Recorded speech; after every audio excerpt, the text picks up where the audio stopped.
রাধে রাধে বন্ধুরা, আমরা এই যে কৃষ্ণ মন্দিরে এসেছিলাম। এই নাম কি? এটা নাম কি?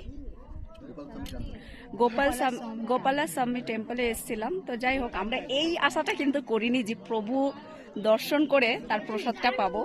সত্যি এটা আমাদের মানে অসীম কৃপাই বলবো। তো যাই হোক, প্রভু দর্শন করে আমরা বেরিয়ে এসেছি। ভিডিও অ্যাকচুয়ালি বাইরে থেকে নিচ্ছিলাম, ভিতরে জানতে পারলাম যে ভিডিও অ্যালাউড নেই। তো যাই হোক, এতেই অনেক শান্তি যে প্রভুকে দর্শন করতে পেরেছি, শ্রীকৃষ্ণ। তো হ্যাঁ, সবাইকে নেব। এই যে সবাই বসে এখন দুপুরবেলাতে,